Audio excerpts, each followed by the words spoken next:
തെരഞ്ഞെടുപ്പ് തോൽവി വിലയിരുത്താൻ CPM നേതൃയോഗങ്ങൾ തുടരുകയാണ്. പ്രതിപക്ഷ നേതൃസ്ഥാനത്തേക്ക് പിണറായി വിജയൻ വരുമോ എന്നതിൽ അന്തിമ തീരുമാനം നേതൃയോഗത്തിന് ശേഷമുണ്ടാകും.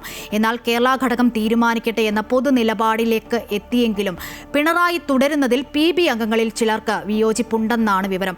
അതിനിടെ പ്രതിപക്ഷ ഉപനേതൃസ്ഥാനം വേണമെന്ന് CPI പരസ്യമായി ആവശ്യപ്പെട്ടതിൽ CPM കടുത്ത അതൃപ്തിയിലാണ്. പക്ഷേ മുന്നണിയിൽ ഇക്കാര്യം CPI ആവശ്യപ്പെട്ടിട്ടില്ല എന്നാണ് LDF കൺവീനർ TP രാമകൃഷ്ണൻ പറഞ്ഞത്.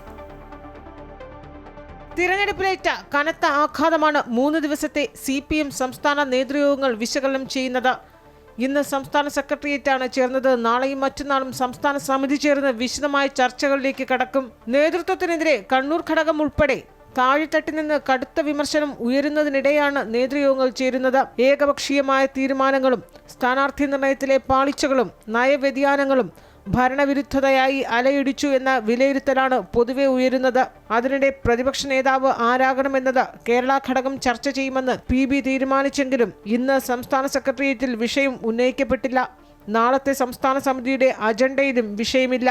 ഉടനടി ഒരു തീരുമാനത്തിലേക്ക് എത്തേണ്ടതില്ല എന്നാണ് CPM നിലപാട്.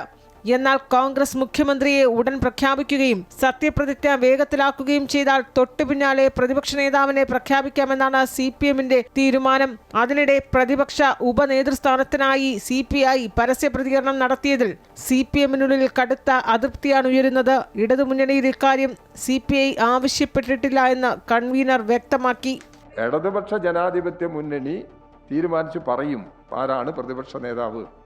CPM ആണ് അത് തീരുമാനിക്കേണ്ടത്. ഉപനേതാവ് എന്നുള്ളത് അവരുടെ അഭിപ്രായം പറഞ്ഞു, അത്ര കാര്യമുള്ളൂ. അങ്ങനെ എടുത്താൽ മതി. അത് ആശാവർക്കർമാരുടെ വിഷയത്തിൽ സർക്കാർ സ്വീകരിച്ച നിലപാടിനെതിരെ ബിനോയ് വിശ്വം പ്രതികരിച്ചതിലും CPMനുള്ളിൽ വിയോജിപ്പുണ്ട്. പിണറായി വിജയൻ പ്രതിപക്ഷ നേതാവായി വരുന്നതിൽ CPIയുടെ കേന്ദ്ര നേതൃത്വത്തിനും അഭിപ്രായ വ്യത്യാസമുണ്ട്. PBയിൽ ചില അംഗങ്ങൾക്കും വിയോജിപ്പുണ്ടെന്നാണ് റിപ്പോർട്ട്. അമൃത ന്യൂസ്, തിരുവനന്തപുരം.